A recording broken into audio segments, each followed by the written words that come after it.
Mayfair Black Panther လေးကိုကျွန်တော် review ရိုက်ပေးမယ်လို့ပြောထားတယ်ပေါ့နော်အခုဒီတိုင်းပဲကျွန်တော် review အရင်ရိုက်ပေးတဲ့သဘောပါပဲအမှားပါရင်လည်းခုနပါတော့အခုဒီမှာအရင်ဆုံးဒါကတော့သူ့ပါတဲ့ accessory တွေပေါ့နော်အဲ့တော့ဒီကောင်လေးကိုမပြခင်မှာအရင်ဆုံးဘူးလေးကိုကြည့်ကြအောင်ဒါဘူးပေါ့နော် okay ဘူးကတော်တော်မိုက်တယ် Mayfair brand ရဲ့အားသာချက်ကပေါ့နော်သူရဲ့ဘူးကအကုန်လုံးပုံစံတူတူတွေပဲဒီလိုဒီတောင်ဆက်ဆက်ပေါ့နော်ပြီးရင်ထူထူလေးပြီးရင်ထဲမှာသူက accessory တွေပါတဲ့အတွက်ကြောင့်ဘူးကအရွယ်စားကြည့်ရနော်အခုဒီမှာအရှိဆုံးမှမြင်ရတာ Black Panther ဆိုပြီးရေးထားတယ်ပြီးတော့ဒီဘေးမှာကတော့ Black Panther ရဲ့မတဲ့အနေထားရှိမယ်ပြီးတော့ဒီနောက်မှာပါတဲ့ accessory နဲ့နည်းနည်း post ပေးထားတဲ့ပုံစံမျိုးတွေပေါ့နော်ဒါလေးပါမယ်ဒီမှာလည်းဒီလိုပဲเนาะ Black Panther ဆိုတော့ဒါတော့ဘူးပါပိုက်နော်ဘူးပြပြီးသွားတဲ့ခါမှာကျွန်တော်ဆက်ပြီးတော့ပါဝင်ပစ္စည်းလေးတွေပါတယ်ဆိုတော့ချက်ကြည့်ကြည့်အောင်เนาะအရင်ဆုံးသူကတော့ခေါင်းက3လုံးပါတယ်เนาะခေါင်း3လုံးပါတယ်โอเคဒီမှာအခုမြင်ရမယ့်ဒါကတော့ teacher လား king teacher လားရဲ့ master ပေါ့เนาะဟိုမျက်နှာဖုံးမတက်ထားတဲ့ခေါင်းလေးဖြစ်တယ်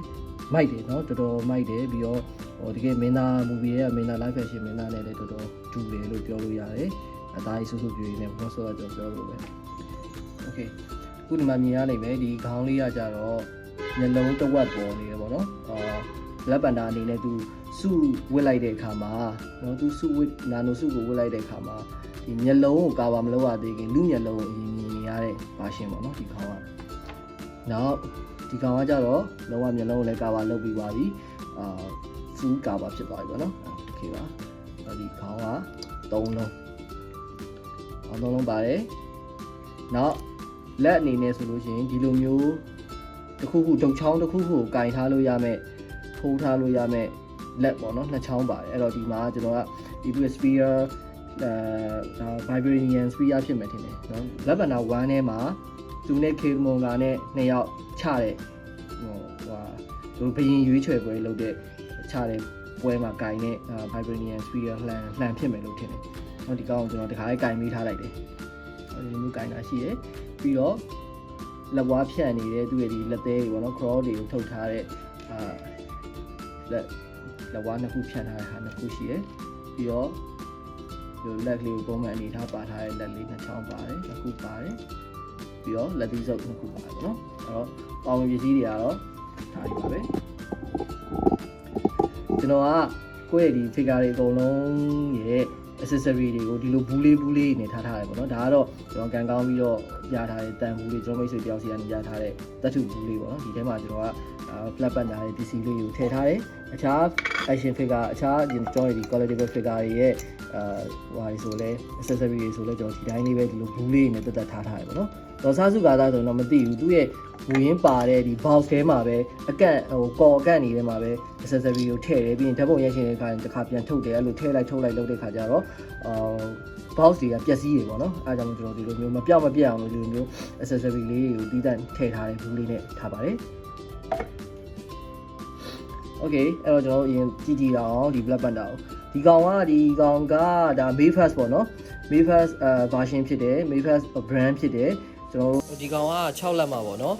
1တွဲအချိုးပေါ့နော်ကျွန်တော်လူရဲ့ဒီလူတွေတယောက်ရှိနေတဲ့အချိုးအတိုင်းကိုဆက်နှစ်ဆပြန်ပြီးတော့ခြုံလိုက်လို့ရှိရင်ဖြစ်သွားတဲ့ဒီ1တွဲအချိုးထဲမှာဆိုလို့ရှိရင်ဒီအားလုံးရှိတဲ့ brand တွေထဲမှာ Mayfair က quality ကောင်းပြီးတော့accessory လည်းအစုံအနေနဲ့တကယ်ကိုဒီလေးကြပြီးတော့မိုက်တဲ့အမျိုးအစားလို့ယူဆရပါတယ်အရင်ဆုံးတော့ Marvel Legend ပြီးရင်တော့ SH figure ပြီးရင်ဒါ Mayfairတပီးရင် show ရှိကြတဲ့ CD Twine တို့ပါတော့ဒါမျိုးရှိကြတဲ့အထဲမှာเนาะ ZD တို့ပါတော့မျိုးရှိကြတဲ့အထဲမှာဒီ Mayfair ကတော့တော်တော် quality ကောင်းပြီးတော့မှဈေးလည်းမြောက်တယ်လို့ယူဆရတဲ့ brand ဖြစ်ပါတယ်ပြီးတော့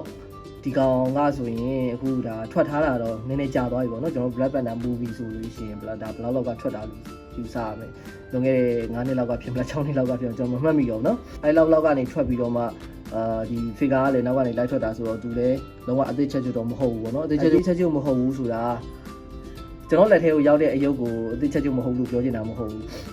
update ဖြစ်မနေဘူးလို့ပြောချင်တာအခုသူ့လိုမျိုးတပုံစံနဲ့တူပြီးတော့သူ့ရဲ့ new version ဖြစ်တဲ့နောက်ထပ် version အသစ်ထွက်နေတာရှိတယ်ဒါဆိုလို့ရှိရင်အဲ့ဒီ Black Panther ဒီတိုင်းပဲကိုပါသူ့ရဲ့ Thai နဲ့ throne ပေါ့နော်သူပလင်ပါလာတဲ့ Wakanda ပလင်ပါလာတဲ့ version တစ်မျိုးလည်းထပ်ထွက်နေတယ်အဲ့ကောင်ဆိုစီတော်တော်မြောက်တယ်ပေါ့နော်ကျွန်တော်ပေါ်လာရေးရဆိုလိုချင်နေလူရှိတယ်ဒါပေမဲ့ကျွန်တော်လောလောဆယ်ဒါလေးနဲ့ပဲကျင်းနေပါတယ်ဒီကောင်တွေကတော်တော် mic တယ်လို့ယူဆရတယ်ဘာလို့ဆိုကျွန်တော်အရန်လိုချင်ခဲ့တဲ့ကောင်မို့လို့ပေါ့နော်ကျွန်တော်တစ်နှစ်ကရောတောက်လျှောက်မှာbullet လေးတစ်ကောင်ကင်ပြီးတော့ပဲအာသာဖြေခဲ့ရတာပေါ့နော်အခုဒါကတော့ကျွန်တော်တကယ် official တစ်ကောင်ရလိုက်တာဆိုတော့ကျွန်တော်တို့တော်တော်မိုက်ပါတယ်အဲ့တော့ရောင်းပေးရဲ့ကိုကိုလည်းကျေးဇူးတင်တယ်အဲ့တော့ဒါလေးချက်ကြည့်ကြည့်အောင်အသားကလည်းမိုက်တယ်ဒီဇိုင်းကလည်းမိုက်တယ်ဒီလေးပိုင်းဆိုင်ရာဆိုလို့ရှိရင်ဒီမှာအနောက်ကသူရဲ့ line တွေပြေးထားတာတွေပေါ့နော် line တွေပြေးထားတာမိုက်တယ်ပြီးတော့အနီးကကြည့်ကြည့်လို့ရှိရင်ဒီသူ့ရဲ့ဒီ skin ကဒီတိုင်းချောချောမွမွကြီးမဟုတ်ဘဲနဲ့သူ့မှာ pattern လေးတွေပါတယ် line လေးပါတယ်တကယ် Black Panther ရဲ့ pattern တွေပါနေတယ်ကျွန်တော်အရင်တော့က bullet ကင်ခဲ့တော့ကတော့ပိန်ချောင်လေးဆိုပြီးတော့တိတ်မမိုက်ပါဘူးလို့ထင်ခဲ့တာပေါ့နော်ပိန်နဲ့ညှောင်နေလို့ထင်တာ Black Panther ဆိုတာပါလေမာဆယ်ကြီးတွေနဲ့ကြွသားကြီးတွေနဲ့အဲ့လိုကြီးဖြစ်ရမယ်လို့ထင်ခဲ့အဲ့ဒါကြောင့်အဲ့တုန်းကတော့တိတ်ပြီးတော့အာတီတာမပြေပြောက်ဘူးပေါ့နော်ဟိုကောင်ပိန်တာဟုတ်ဒါပေမဲ့ဒီကောင်တကယ် official လက်ထဲရောက်လာတဲ့အခါမှာတော့လုံးဝမိုက်တယ်ဆိုတော့ခံစားရပါတယ် articulation ကတော့အများကြီးတော့ကျွန်တော်လုံးမပြတော့ဘာလို့ဆိုတော့ကိုယ်ကောင်လေးပျက်စီးသွားမှာဆိုပေါ့နော်ခေါင်းပိုင်းဆိုင်ရာကနည်းနည်းတော့လုပ်ပြမယ်ခေါင်းပိုင်းဆိုင်ရာကဒီလိုသွားလို့ရပါတယ်နော်ပြီးတော့လက်ကလည်းပဲဒီလိုသွားလို့ရမယ်တော်တော်များများလူရဲ့လက်အတိုင်းသွားလို့ရဘာလို့ဆိုတော့ဒီအလဲကောင်မှာ acid တစ်ခုရှိနေပြီနော်shoulder joint မှာဒီနားမှာတစ်ခုရှိနေသေးတယ်ပြီးတော့သတောင်စိတ် joint ဆိုလို့ရှိရင်လည်း double joint ပေါ့နော် double joint ဆိုတော့ဒီအပေါ်မှာတစ်စစ်နော်ဒီပေါ်မှာတစ်စစ်ဒီအောက်မှာတစ်စစ်ဆိုတော့ joint ကနှစ်ခုဒီလိုမျိုးလှုပ်လို့ရတယ်ပြီးတော့ Mayfast နဲ့ SH figure တွေမှာကျွန်တော်အရန်ကြိုက်တာပေါ့နော် Mayfast ကိုအရန်ကြိုက်တာဒီတစ်ချက်ပါလက်အစ်စ်တွေခြေထောက်အစ်စ်တွေလက်အစ်စ်အထူးသဖြင့်လက်အစ်စ်တွေဆိုလို့ရှိရင် SH figure ကဒီလိုနေရာမှာသူကဘူးလုံးလေးပါနေတာဘူးလုံးလေးပါပြီးတော့မှဒီထဲမှာတက်ဆိုပြီးတော့ဆွတ်လိုက်ရအောင်အဲ့တော့အခက်မသိရင်ကျိုးတတ်တယ်ပေါ့နော်ကျိုးတတ်တယ်အစ်စ်တွေပါပြုတ်သွားတတ်တယ်ဒါပေမဲ့ Mayfast ကကြောက်ဒီလိုမျိုးပဲအတုံးလေးပဲဒီထဲမှာရှိတဲ့အဝက်လေးတွေကိုဒီဟာလေးထိုးထည့်လိုက်အောင်ပဲနော်အဲ့လိုဆိုတော့တောင်းတိုင်းမကျိုးတော့ဘူးပြီးတော့နောက်တစ်ခုကသူ့ရဲ့ဒီနားက joint အစ်စ်လေးဆိုရှင်လုံးတုတ်နဲ့မာမာလေးပေါ့နော်တကယ်အားရကြကောင်းတယ်အားကြောင့်မို့ Mayfast ကတော့တကယ်မိုက်တဲ့ထဲမှာပါပါတယ်ပြီးတော့ခါးကဘယ်လောက်ထိကောင်းလို့ရမယ်လုပ်လို့ရမယ်ပေါ့နော်အများကြီးလုံးမရတော့နော်ပြတ်သွားမှာဆိုလို့โอเคခြေထောက်ဆိုရင်လည်းဒီအောက်ကိုဒီလိုမျိုးတစ်စစ်ပြန်ပြီးချလို့ရတယ်ဒီလိုမျိုးချလို့ရတယ်ဒီလိုပြန်တင်လို့ရတယ်နော်ခြေထောက်ကအများကြီးမလုပ်ရတော့ဘူးဘာလို့ဆိုတော့ဒီအတွင်းသား joint တွေကများသောအားဖြင့်ကျွန်တော်တို့ action figure တွေမှာကျိုးတက်လို့ပေါ့နော်ကျိုးတက်တဲ့အတွက်မလုပ်တော့ဘူးခြေထောက်ရဲ့ဒီဒူးကောင်းဆိုလို့ရှိရင်လည်း double joint ပဲဖြစ်တယ်ဒီလိုတစ်စစ်ချိုးလို့ရမယ်ဒီလိုတစ်စစ်ထပ်ချိုးလို့ရမယ်နော် double joint တွေပဲဖြစ်တယ်ပြီးတော့ခြေချင်းကိုလည်းဒီလိုမျိုးသွားလို့ရတယ်နော်ခြေဘွားကလည်းဒီလိုတစ်ခေါက်ထပ်ခေါက်လို့ရပါတော့โอเคပါအဲ့တော့ Black Panther နဲ့ပတ်သက်ပြီးတော့အများကြီးတော့ပြောစရာမရှိဘူးကျွန်တော်ပထမပြောခဲ့သလိုပဲကျွန်တော်ဝယ်ခဲ့ဘူးတဲ့ Marvel Legends နဲ့မှာဆိုရင်ဒီလို version ပဲပေါ့နော်ဒီလို version ပဲ Infinity War version ဖြစ်မယ်လို့ထင်တယ်ဒါမှမဟုတ်ရင်လည်းဒီ Black Panther version ပဲဖြစ်မယ်လို့ထင်တယ်သူရဲ့ kinetic energy တွေဒီခါလေးစုပ်ထားပြီးသားဖြစ်နေပြီးတော့ဒီနေရာမှာခရမ်းရောင် line လေးခရမ်းရောင်ကာလာလေးတွေဖြစ်နေတဲ့နေရာပုံစံလေးပေါ့နော်အဲ့လို version လေးတွေလည်းလှတယ်ဒါပေမဲ့ Black Panther ဆိုတဲ့အတိုင်းပဲ black က black ဖြစ်နေမှာပဲလှမှာဖြစ်ပါတယ်เนาะဒါတော့ကျွန်တော်ရဲ့ Wakanda ဘင်းဖြစ်တယ်အဲ့တော့ဒီကောင်ကျန်တဲ့ကောင်လေးနဲ့ရှင်းကြည့်မယ်အဲ့တော့ငမဲနဲ့ပဲအရင်ရှင်းကြည့်အောင်ကျွန်တော်ဟိုရက်ကမှဆွဲလိုက်တဲ့Marvel Legends War Machine နဲ့ရှင်းကြည့်အောင်เนาะဟို Marvel Legends ဆိုတဲ့အတိုင်းပဲ Marvel Legends ကတော့116မှာเนาะဒီ116 ratio မှာသူက SH figure တို့ Black Panther တို့SH figure တို့Mayfast တို့ထက်တော့Marvel Legends က height ကမြင့်ပါတယ်အရွယ်စားအနေနဲ့ပို့ပြီးတော့မြင့်ပါတယ်ခုဒီမှာဆိုရင်လည်းရှင်းကြည့်လို့ရှိရင်ခေါင်းတစ်လုံးကိုနည်းနည်းလေးစားရပါတော့ခေါင်းတစ်လုံးလောက်တော့မဟုတ်ဘူးနည်းနည်းလေးစားရတယ်ဒါပေမဲ့ဒါသဘာဝကျတယ်လို့ပြောလို့ရတယ်ဘာလို့ဆိုတော့ဒီဘက်က War Machine ကသူ့ရဲ့စက်ရုပ်အာမာကြီးဝတ်ထားတယ်လေနော်ဒီဘက်ကကျတော့ Black Panther သူ့ရဲ့လူရဲ့အရက်မောင်းတိုင်းပဲရှိနေတော့စက်ရုပ်အာမာကြီးဝတ်ထားတဲ့ကောင်နည်းနည်းအရက်ပိုရှိမှာပေါ့နော်ဟုတ်တယ်မလား Okay အဲ့တော့Marvel Legends နဲ့ရှင်းပြပြီးဆိုတော့ Mayfast ချင်းပဲကျွန်တော်ပြန်ပြီးရှင်းပြပါမယ်ခုထပ်ပြီးရှင်းပြမှာတော့ Mayfast Captain America sorry ဒါက Mayfast Captain Marvel ပါ ဒီ Mavis Capling မှာလေးကိုလည်းကျွန်တော်နောက်ပိုင်းကြလို့ရှိရင်ကျွန်တော်ရဲ့ character မိတ်ဆက်တဲ့အထက်မှာကျွန်တော်ထပ်ပြီးတော့ပြောပြပေးသွားပါအောင်မယ်အခုဒီမှာကတော့အရက်ရှင်ကြီးတဲ့သဘောပဲနော် sorry အရက်ရှင်ကြီးတဲ့သဘောပဲတော့မိန်းမနဲ့ယောက်ျားဆိုတော့လူမျိုးတော့ကွာတာပေါ့sorry မိန်းမနဲ့ယောက်ျားဆိုတော့လူမျိုးတော့နည်းနည်းလေးကွာပါနော်ခေါင်းတစ်လုံးလောက်ဒါလည်းတပါဝါကြပါတယ်နော်ဒါလည်းပါဝါကြပါတယ်ပြီးတော့တော့Marvel Legend Wonder Soldier နဲ့လည်းနည်းနည်းရှင်းကြည့်မယ်နော် Wonder Soldier သူကတော့သူနှစ်ကောင်ကတိတ်မကွာဘူးလားလို့ကွာတော့ကွာမယ်ထင်တယ်ကွာတော့ကွာပါတယ် Marvel Legend ရဲ့သဘောကတော့သူကခေါင်းအောင်နည်းနည်းတစ်လုံးလောက်တော့ကွာတယ်နော်တစ်လုံးမပြည့်တပြည့်တော့ကွာတယ် Okay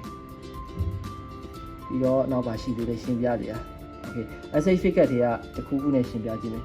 SH figure တွေကတော့ end game တော်နဲ့fatty တော် fatty နဲ့ရှင်းပြဒါ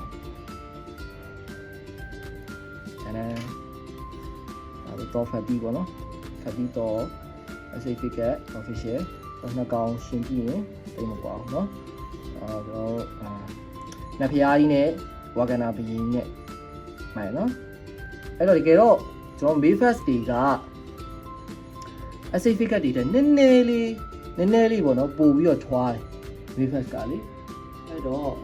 SH figure ဒီကောင်နဲ့ထပ်ပြီးရှင်းပြကြည့်မယ်အဲ့တော့တော်ကတော့ထွားပြီးသားမို့လို့နော်